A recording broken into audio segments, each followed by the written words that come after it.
ഗണപതി ക്ഷേത്രത്തിലെ കരിപ്രസാദം വീണ്ടും കൃത്രിമമായി തയ്യാറാക്കി ദേവസ്വം ജീവനക്കാർ. കീഴ് ശാന്തിമാർ താമസിക്കുന്ന ശാന്തിമഠത്തിന് മുകളിലത്തെ നിലയിൽ പാൻ മസാലയുടെയും സിഗരറ്റ് കുറ്റികളുടെയും നടുവിലാണ് ഇവ നിർമ്മിച്ചത്.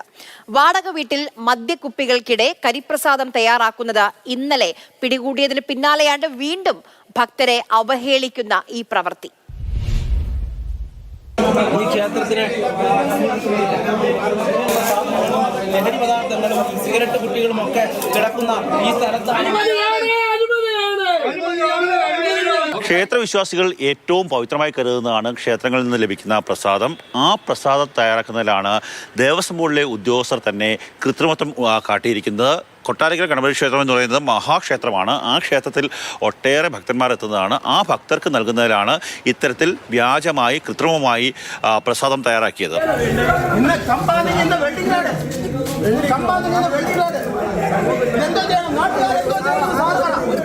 ഏതോ ഒരു കറുത്ത പൊടിയും അതിനുള്ളിൽ എണ്ണയും ചേർത്താണ് ഇത്തരത്തിലുള്ള കരി തയ്യാറാക്കുന്നത്. അതിൽ ഏതാണ് രാസവസ്തു എന്നറിയില്ല, എന്താണ് ഈ കറുത്ത പൊടി എന്നറിയില്ല. വെൽഡിംഗ് റാഡ് ഉപയോഗിച്ചാണ് നേരെ ഇലയിലേക്ക് ഇത് പകരുന്നത്. അതായത് വെൽഡിംഗ് റാഡ് രാസവസ്തുക്കൾ കൊണ്ട് നിർമ്മിക്കുന്നതാണ്. അവയുപയോഗിച്ച് ഇത്തരത്തിലുള്ള സാധനങ്ങൾ തയ്യാറാക്കുന്ന സമയത്ത് അവ നെറ്റിക്ക് തൊട്ട് കഴിഞ്ഞാൽ പൊള്ളലടക്കമുള്ള കാര്യങ്ങൾ ഉണ്ടാകാനുള്ള സാധ്യതയുണ്ട്. അതൊന്നും പരിഗണിക്കാതെയാണ് ദേവസ്വം ബോർഡ് ഉദ്യോഗസ്ഥരും മേൽശാന്തി അടക്കമുള്ള ആൾക്കാരും ചേർന്ന് ഇങ്ങനെ ഭക്തരെ പറ്റിച്ചത്. ഇത് ഏഴോട് ഉത്തരവാദിത്തമായിരുന്നില്ലേ? നിങ്ങൾ തെറ്റ് സമ്മതിച്ചില്ലേ? നിങ്ങൾ തെറ്റ് സമ്മതിച്ചില്ലേ?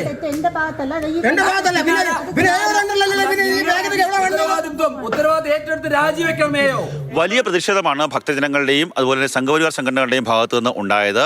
മേൽശാന്തിയെ സസ്പെൻഡ് ചെയ്യണം, ഒപ്പം തന്നെ അഡ്മിനിസ്ട്രേറ്റീവ് ഓഫീസറെ സസ്പെൻഡ് ചെയ്യണമെന്നുള്ള ആവശ്യമാണ് അവർ ഉന്നയിച്ചത്. മേൽശാന്തി ഈ വിവാദങ്ങളുടെ പശ്ചാത്തലത്തിൽ 2 ദിവസത്തേക്ക് സ്വയം അവധിയിൽ പോയിട്ടുണ്ട്. തിങ്കളാഴ്ച വിജിലൻസ് സംഘം ഇവിടെയൊക്കെ പരിശോധനയ്ക്കായി വരുന്നുണ്ട്. ആ വിജിലൻസിന്റെ പരിശോധനയുടെ കൂടി ഫലത്തിന്റെ അടിസ്ഥാനത്തിലായിരിക്കും ഭാവി നടപടികൾ. ഈ തൊട്ടടുത്തുള്ള വേറൊരു കെട്ടിടത്തിൽ വളരെ വൃത്തിഹീനമായ സാഹചര്യത്തിൽ റെഡിമെയ്ഡ് കരി പാക്കറ്റുകൾ കൊണ്ടുവന്ന് വീണ്ടും നിർമ്മാണം നടത്തിയിരിക്കുകയാണ്.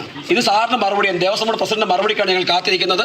ദേവസ്വം ഡെപ്യൂട്ടി കമ്മീഷണറോട് റിപ്പോർട്ട് തേടിയിട്ടുണ്ടെന്നാണ് ദേവസ്വം ബോർഡ് പ്രസിഡന്റ് പറയുന്നത്. അതിനുശേഷം മാത്രമേ എന്തെങ്കിലും നടപടിയെടുക്കാൻ സാധിക്കൂ എന്നുള്ള നിലപാടാണ് ദേവസ്വം ബോർഡ് ഉള്ളത്. പലപ്പോഴും ഉദ്യോഗസ്ഥരുടെ ഭാഗത്തുനിന്നുണ്ടാകുന്ന വീഴ്ചയാണ് ഇത്തരത്തിലുള്ള പ്രശ്നങ്ങൾക്ക് കാരണം. കാര്യം കഴിഞ്ഞ ദിവസമാണ് അവിടെ ഒരു വാടകയ്ക്ക് വീടെടുത്ത് ഇത്തരത്തിൽ കൃത്രിമമായി ഈ പ്രസാദം തയ്യാറാക്കുന്നത് പിടിക്കപ്പെട്ടത്. അതിന് തൊട്ടടുത്ത ദിവസം തന്നെയാണ് ദേവസ്വം ബോർഡിൻ്റെ കെട്ടിടത്തിൽ ഇത്തരത്തിൽ പ്രസാദങ്ങൾ തയ്യാറാക്കിയത്. അതായത് ദേവസ്വം ബോർഡ് പ്രസിഡന്റിൻ്റെയോ അല്ലെങ്കിൽ ഉന്നത അധികാരികളുടെയോ വാക്കിന് യാതൊരു വിലയും കൽപ്പിക്കാത്ത ഒരു കൂട്ടം ഉദ്യോഗസ്ഥരും അവിടുത്തെ ശാന്തിക്കാരും ചേർന്ന് നടത്തിയ പ്രവൃത്തിയാണ്, ഭക്തരെ വഞ്ചിക്കുന്ന പ്രവൃത്തിയാണ്. ക്യാമറമാൻ ഷാനാസ് ഫരീദിനൊപ്പം കണ്ണൻ നായർ, മാതൃഭൂമി ന്യൂസ്, കൊല്ലം.